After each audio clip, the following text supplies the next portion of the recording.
नमस्कार दोस्तों। Population growth हमारे लिए एक बहुत बड़ा कंसर्न है। रिसेंटली हमारा पॉपुलेशन 1.4 बिलियन क्रॉस हो गया था। पर दुनिया में और भी कंट्रीज है दोस्तों जहां पे पॉपुलेशन ग्रोथ नहीं बल्कि पॉपुलेशन डिक्लेन हो रहा है। United states of America, Italy, South Korea, Japan, ये सारे एग्जाम्पल्स हैं। इसमें सबसे ज्यादा पॉपुलेशन डिक्लेन देखने को मिला है दोस्तों जापान में। पिछले 7 साल का डाटा अगर आप देखोगे, जापान का जो बर्थ रेट है दोस्तों वो काफी लो है। गवर्नमेंट की तरफ से काफी सारे मेजर्स उन्होंने ऑलरेडी लिया है पॉपुलेशन को इंक्रीज करने के लिए। वो सिटीजन्स को एंकरेज कर रहा है बच्चे पैदा करने के लिए। इसके बावजूद पिछले कई सालों से जापान का जो बर्थ रेट है वो काफी नीचे जाते हुए नजर आ रहा है। इस स्थिति को समझते हुए जापान प्राइम मिनिस्टर फ्यूमियो किशिडा का एडवाइजर रिसेंटली ये बोला था that Japan will disappear someday. Japan एक दिन इस दुनिया से गायब भी हो जाएंगे क्योंकि इतना कम बर्थ रेट है, बच्चे पैदा ही नहीं हो रहा है। तो अभी के हिसाब से जापान का जो पॉपुलेशन है उसका करीब 30 to 35% जो है दोस्तों सीनियर सिटीजन है। पर देखिए दोस्तों, इसका मतलब ये नहीं है कि जापान का जो पॉपुलेशन है वो कंप्लीटली डिसअपियर ही हो जाएगा। ये थोड़ा सा हाइपोथेटिकली उन्होंने बोला है, फिर भी हम इस बात को समझने की कोशिश करेंगे। इस तरह पीएम का एडवाइजर ने बोला क्यों है, जापान की स्थिति क्या है actually, and why developed countries are staring at low birth rates. जितने भी डेवलप्ड कंट्रीज है ना दुनिया में, उधर ये लो बर्थ रेट्स का प्रॉब्लम है, वो क्यों है ये समझने की कोशिश करेंगे। तो शुरुआत करते हैं, what are the concerns over falling birth rates. एक देश का बर्थ रेट कम होने की वजह से सबसे मेजर प्रॉब्लम क्या होगा। एक तो ये है दोस्तों, देश का जो एवरेज एज ऑफ पॉपुलेशन है वो ऊपर चले जाएगा। मतलब देखिए, ऑलरेडी जो लोग जापान में रह रहे हैं वो एक दिन बूढ़े हो जाएंगे, पर उसके हिसाब से यंग पॉपुलेशन अवेलेबल नहीं होगा क्योंकि बर्थ नहीं हो रहा है कि नहीं। तो जापान में काम करने के लिए जो वर्कफोर्स चाहिए, देखिए एक देश का वर्कफोर्स मतलब 15 से लेके 64 तक होता है, ठीक है। इस एज ग्रुप को वर्कफोर्स आप बोल सकते हैं। तो एक दिन जापान में ऐसा हो जाएगा कि इस एज ग्रुप में लोग कम होंगे, मेजोरिटी ऑफ पॉपुलेशन 64 से ऊपर होंगे। अब एक देश का वर्कफोर्स कम होने का मतलब क्या है, देश की प्रोडक्टिविटी जो है कम होगा। काम करने के लिए लोग नहीं रहेंगे तो क्या होगा, है कि नहीं। तो देश की प्रोडक्टिविटी कम होगा तो ऑब्वियस सी बात है देश की इकोनॉमी को नेगेटिवली ये इंपैक्ट करेंगे। और एक प्रॉब्लम यह है दोस्तों, आज के हिसाब से जापान का जो लाइफ एक्सपेक्टेंसी है वो करीब 84 ईयर्स है। लाइफ एक्सपेक्टेंसी का मतलब क्या होता है, मतलब Japanese population on an average कितने साल तक या फिर कितनी उम्र तक जिंदा रह सकते हैं। तो अब जापान का जो लाइफ एक्सपेक्टेंसी करीब 84 ईयर्स है और नए बच्चे कम पैदा हो रहा है। इससे क्या होगा दोस्तों, जो बड़े हैं, जो बूढ़े लोग हैं, उनका देखभाल करने के लिए कम लोग होंगे, है कि नहीं। इसके अलावा और एक इश्यू ये है, यंगर जनरेशन्स के लिए ये लार्ज चंक ऑफ मनी खर्च करना होगा बड़े लोगों का देखभाल करने के लिए। बड़े लोगों का देखभाल करना मतलब मेडिसिन का एक्सपेंसेस, हॉस्पिटल का एक्सपेंसेस वगैरह वगैरह।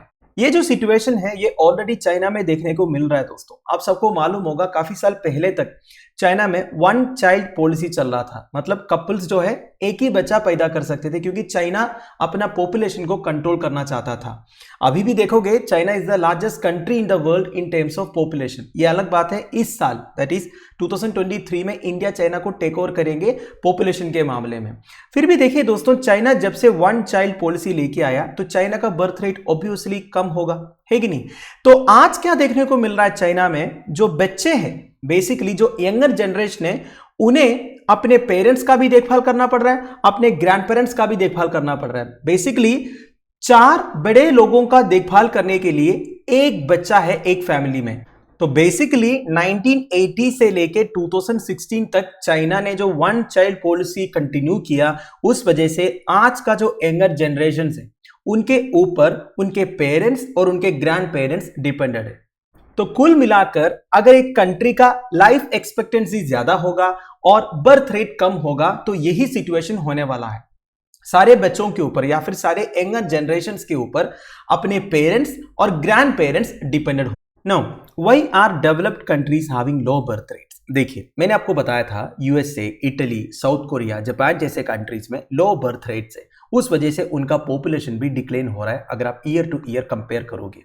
देखिए कोई भी कंट्री के लिए ना बर्थ रेट एकदम नॉर्मल रखना पड़ेगा। आपने टोटल फर्टिलिटी रेट के बारे में सुना होगा। क्या होता है टोटल फर्टिलिटी रेट? एक औरत अपनी लाइफ टाइम में कितने बच्चों को जन्म देती है, वो है टोटल फर्टिलिटी रेट।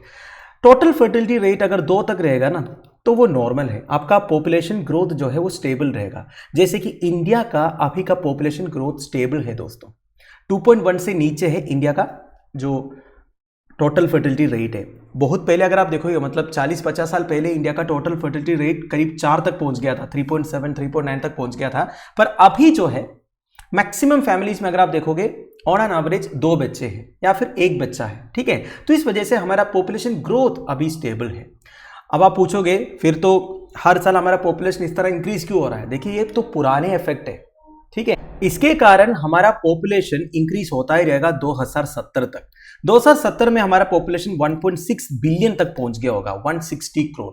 उसके बाद हमारा पॉपुलेशन डिक्लेन होगा, ठीक है। तो अभी हमारा जो टोटल फर्टिलिटी रेट 2.1 से नीचे जो पहुंच गया है उसका इफेक्ट आपको 30-40 साल बाद देखने को मिलेगा, ठीक है।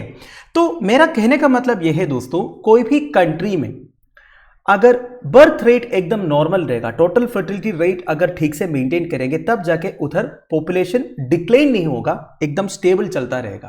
पर डेवलप्ड कंट्रीज में क्या हो रहा है दोस्तों, बर्थ रेट कम है, उधर लोग जो है बच्चों को जन्म देना ही नहीं चाहते हैं। इस वजह से क्या हो रहा है, उधर का पॉपुलेशन डिक्लाइन हो रहा है। वैसे एक कंट्री का नेट एनुअल पॉपुलेशन चेंज कैसे कैलकुलेट करते हैं? Taking the numbers of births and those who have migrated and subtracting the number of deaths and out migration। तो बेसिकली एक साल में कितना बर्थ हुआ ये देखना पड़ेगा, प्लस कितने लोग उस कंट्री में माइग्रेट हुए ये देखना पड़ेगा।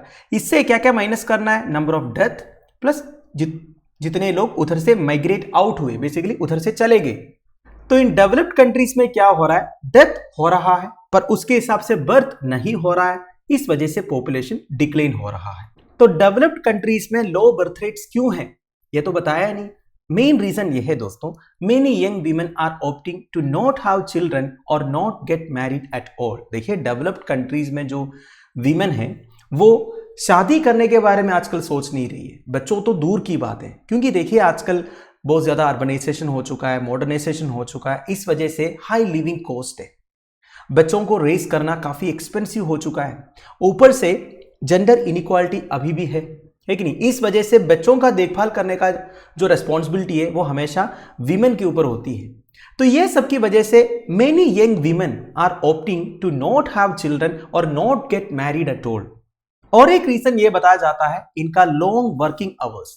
लॉन्ग वर्किंग आवर्स के कारण इनके पास टाइम ही नहीं बचता वापस घर में आके बच्चों का देखभाल करने के लिए। ऊपर से इनकी सैलरी भी इतनी एडिक्वेट नहीं है कि बच्चों को भी सपोर्ट करे, ठीक है। इस वजह से भी काफी सारे यंग लोग जो है आजकल शादी करने के बारे में सोच ही नहीं रहा है। रिसेंटली एक रिपोर्ट आया था जापान के बारे में, उसके हिसाब से 25.4% of women in their 30s and 26.5% of men in the same age group से they did not want to get married. मतलब देखिए एक क्वार्टर ऑफ पॉपुलेशन ये बोल रहा है कि उन्हें शादी नहीं करना है। तो भी सी बात है दोस्तों, फिर बर्थ रेट तो कम होगा ही। जापान की बात स्पेशली किया जाए तो जापान हिस्टोरिकली इमिग्रेशन उतना अलो नहीं करते दोस्तों। देखिए मैंने आपको पहले ही बताया था ना, एक देश का पॉपुलेशन ग्रोथ के लिए 2 फैक्टर इंपॉर्टेंट है, one is number of birth and second is number of immigration. Japan historically देखा जाएगा तो इमिग्रेशन को उतना एनकरेज नहीं करते हैं, तो इस वजह से उधर का पॉपुलेशन डिक्लाइन होते हुए नजर। तो दोस्तों दैट्स इट। देखिए डेवलपमेंट के साथ साथ पॉपुलेशन को भी मेंटेन करना बहुत जरूरी है, क्योंकि पॉपुलेशन से ही आपका वर्कफोर्स बढ़ेगा, वर्कफोर्स से ही आपकी प्रोडक्टिविटी बढ़ेगी, प्रोडक्टिविटी से ही आपकी इकोनॉमी आगे जाएगी। आज अगर एक कंट्री डेवलप्ड है, उसका one of the main reason उस कंट्री के वर्कफोर्स की प्रोडक्टिविटी है। तो आज अगर आपका पॉपुलेशन डिक्लाइन हो रहा है, आपका वर्कफोर्स कम हो रहा है, आपका वर्किंग एज पॉपुलेशन डिक्लाइन हो रहा है, उसका जो नेगेटिव इफेक्ट्स है अभी नहीं देखने को मिलेगा, सालों बाद देखने को। This is really an ironical situation, because अगर आप देखोगे दुनिया में कुछ जगहों में लोग पॉपुलेशन से परेशान है, पॉपुलेशन के लिए रिसोर्सेज अवेलेबल नहीं है। एट द सेम टाइम कुछ जगहों में पॉपुलेशन की कमी है, लोग पॉपुलेशन बढ़ाना चाहते हैं। तो इस बारे में आपका क्या ओपिनियन है, आप मुझे प्लीज कमेंट बॉक्स में बता दीजिएगा। Thank you for watching, bye bye.